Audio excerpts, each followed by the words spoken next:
चिंतामणि पर अत्यंत आसक्त बिल्व मंगलाचार्य, जिनको कहा गया बिल्व मंगल जी अपनी आंखें फोड़ ली थी सुई से। उनके पिता ने उनका ब्याह किया, बहुत सुंदर लड़की, शायद इसकी आसक्ति पे फर्क पड़े, और वो लड़की पतिव्रता थी। एक बार भी उन्होंने बात भी नहीं की, और उसकी सारी जेवर लेकर चिंतामणि को सब संपत्ति, इसी शोक में माता पिता मर गए। अब चिंतामणि तो वैश्या, धन नहीं, धक्का मार के बाहर निकाल दिया। आज ये अपनी पत्नी के पास गए, रो के कहा मुझे बचा लो, अगर मुझे धन नहीं मिलेगा तो वो मेरी तरफ देखेगी नहीं, अगर देखेगी नहीं तो मैं जीऊंगा नहीं।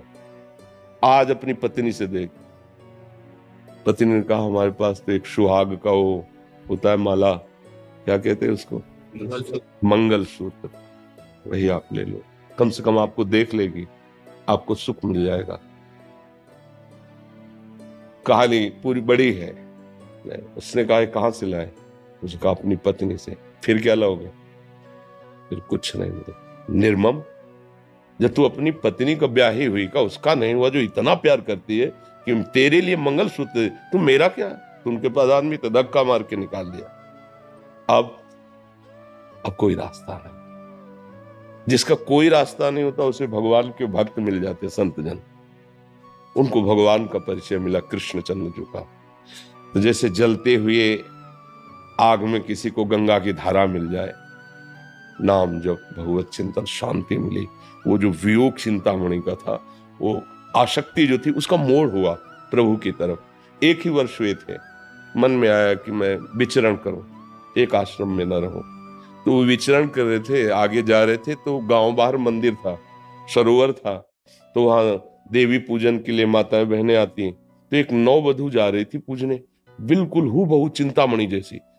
और फिर वो आसक्ति जागृत हो गई। बहुत मन को समझाया, बस वो पीछे लग गए। वो पूजन की वापस होकर के गई, जब घर में गई तो ये दरवाजे तक गए। उसका पति बहुत सुलझा हुआ व्यक्तित्व वाला स्वभाव का था। अपने पति से कहा ये कोई नीच आदमी है, चिन्ह तो वैष्णव धारण किए पर गलत दृष्टि से हमें देख रहा, पीछे लगा चला रहा है। तो दरवाजे पे आया है, हम हैं, धैर्य रखो। नजदीक गए, कैसे आगमन हुआ आपका, थप्पड़ भी मार सकता था। तो उन्होंने कहा आप कौन हैं, बोले जो अंदर गई उनके हम पति हैं। बोले मुझे बचा लो, मैं आसक्त चित्त हूं, मैं एक बार भर नेत्र देखना चाहता हूं, वो मेरी चिंतामणि जैसी ही है। उनका ठीक है, आप हमारे अतिथि हुए हैं, हम आपकी सेवा। पत्नी से कहा, उसने कहा प्रभु कुछ गलत, बोले हम है ना, चिंता मत, बैठो आराम से। उसे उसकी भावना है ना दर्शन कर, आराम से दर्शन। हिम्मत उसकी आई, पत्नी गई। फिर उनको जलन हुई, अरे नेत्र तूने मार दिया मुझे, वहां से ठोकर खाया था, प्रभु की शरण में गया, अब प्रभु से फिर तूने हटा दिया, ये अभी दिखाई देगी फिर छुप जाएगी, फिर क्या करूंगा। तो उनका मेरी एक बात मानो, 2 सुइयां हमें दे सकते हो, वहां बस अभी लाके तो घर है। और कहा आए नेत्रो, संसार से ठुकराया हुआ भगवान की शरण में गया, और तूने फिर मुझे भगवान से विमुख कर दिया सच्चे प्यार से, अब तुझे रखूंगा नहीं। जय श्री कृष्ण। दोनों नेत्र फोड़ लिए। अब जो जन्म से अंधे होते उनका अभ्यास होता है चलने का, और ये तो अभी अभी आंख फोड़ी है, घर में चीख मच गई। कहा नहीं, किसी का अपराध नहीं, ये मैं अपने नेत्रों का अपराध मानता हूं। चल पड़े। लोगों से पूछा किधर वृंदावन है, मुझे वृंदावन का रास्ता बता दीजिए। अब पूर्वाभ्यास है नहीं, तो एक अंधा कुआं था रास्ते में, उसमें गिर गए। जे गिर गए, अब कृष्ण की सेवा कौन, हा कृष्ण। तो आवाज आई, बाबा हाथ दो। तो सोचा इतना बड़ा हाथ किसका हो सकता है, वो तो अजान बाहु भगवान के ऊपर एक सेकंड में। इतना सुकोमल, इतना सौरभ, इतना भगवान छुड़ाए, समझ गए। तो उनका बाह छुड़ाए जात हो, निबल जान के मोहे, और हृदय से जब जाओगे तो सबल सराहूं तो है। वो महान आचार्य बने, बिल्व मंगलाचार्य, श्री कृष्ण प्रेम की मूर्ति। हमारा मन प्रेम चाहता है, सच्ची मानो, पर वो जगह जगह धोखे खाकर फिर भी संसार में ही उसकी पूर्ति करना चाहता है, ये गलत बात हो गई। प्रेम बपू प्रभु से यदि हमारा प्रेम हो जाए, प्रभु भाव से प्रेम हो जाए तो सर्व मंगल हो जाए। हमारा लक्ष्य है हमारा कोई एक ऐसा हो जो अविनाशी हो और मुझे बहुत प्यार करता हो और कभी मुझे दुख न मिले, वो केवल मेरे प्रभु ही है, दूसरा नहीं। इसीलिए शास्त्रीय भाषा में कहा गया है, साधन धाम मोक्ष कर द्वारा पाई न जे परलोक सम्हारा। संस्कृत में कहा गया, दुर्लभो मानुषो देहो देहे नाम क्षण भंगुरा तत्रापि दुर्लभम मन्ये वैकुंठ प्रिय दर्शनम। ये जीवन भगवान और भगवान के प्रेम करने वाले महाभागवतों के दर्शन के लिए मिला है। हमारा जीवन धर्मयुक्त हो और भगवत प्राप्ति हो, अर्थात मैं भगवत प्रेमी बन जाऊं। रसखान जी बालकों से बहुत प्रेम करते थे, उनका अलग अलग रुचि होती है, गलत भावना से नहीं, स्वभाव होता है, एक रुचि होती है। किसी को पक्षियों से प्यार होता है, किसी को पशुओं से प्यार होता है। जब संत जन उन्हें मिले तो उन्होंने कहा, अगर बालक ही देखना चाहते हो तो ब्रज में आओ ना, नंद का छोरा है, उसको एक बार देख लो, देखना मिट जाएगा।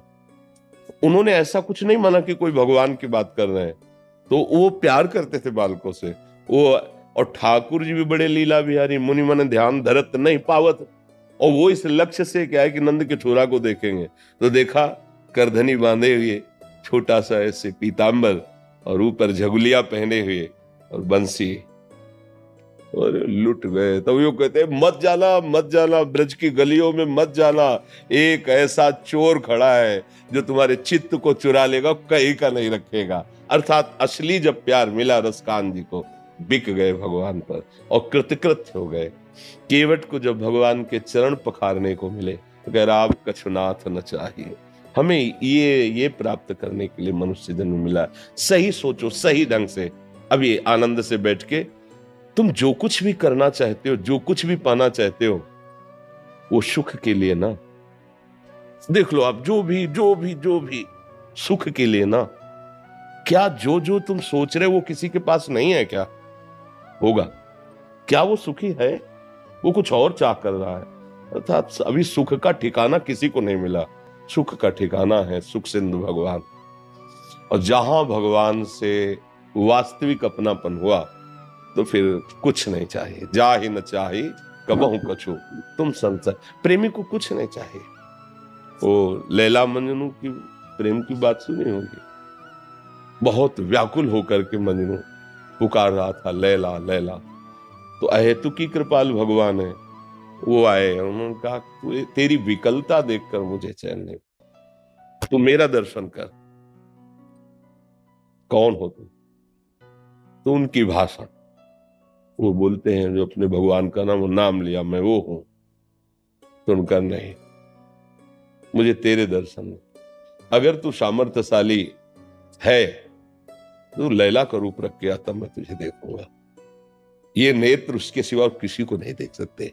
प्रेम देखो ना, शरीर की परवाह नहीं, प्राणों की परवाह नहीं, किसी के कोई पर, ये एक प्रेम बड़ी सूक्ष्मता से देखो। प्रेम ही परम विश्राम है। हम अपनी आत्मा से प्रेम करते हैं, इसलिए शरीर को भूल से बहुत अपनी आत्मा मान बैठे, तो सारा प्रेम इसी से है। अगर शरीर पे आ जाए, तुम्हारा बहुत प्राण प्रिय दोस्त है और तुम्हें पता चल जाए कि ये हमें नष्ट कर देगा, तो पहले आप नष्ट कर दोगे, क्योंकि देह प्राण ते प्रिय कछु नहीं। और जब आपको ये पता चल जाए कि आत्मा की प्रियता के सामने ये देह कुछ नहीं है, क्योंकि सब लोग जब वो आत्मा अंतरहित हो जाती है तो देह को जला देते हैं। अगर ये ज्ञान वास्तविक टिक जाए, जो अंतिम समय सब कहते हैं राम नाम सत्य है, ये सत्य नहीं है। जिसको ले जा रहे हैं देख लो क्या है, ये सब कुछ छोड़ के जा रहा है। सत्य क्या है? बोले नाम सत्य है। बोले बैठा ले दिमाग में, नहीं, वो केवल गीत गा रहे हैं, केवल वहां तक जाने के लिए, इसके बाद उसको दिमाग में ले बैठा लेंगे। तो आपने जो प्रश्न किया, वो सत्य विषय यही है कि हम भगवान के अंश हैं और हमें प्रभु से प्यार करना है। अगर उनसे प्यार नहीं हुआ तो सब गड़बड़ हो जाएगा, पूरा जीवन हमारा व्यर्थ चला जाएगा। वही जब तक सबके अंदर है तो हम किसी से भी प्यार करते हैं तो होती उन्हीं की आकर्षण वृत्ति पर हम जान नहीं पाते, और नाम अलग दे देते हैं, रूप अलग देते हैं। ये मेरी प्रिय पत्नी है, मेरा प्रिय पुत्र है, पर होता वही है। और जब वो अंतर ध्यान हो जाए तो रख लो भला प्रिय पुत्र और प्रिय पत्नी को। अर्थात सबका प्यार का केंद्र भगवान है, और इस जन्म में मुझे भगवान से प्रेम हो जाए, यही बड़ी बात है। ये भगवत प्रेमी महात्माओं के संग से ही होता है।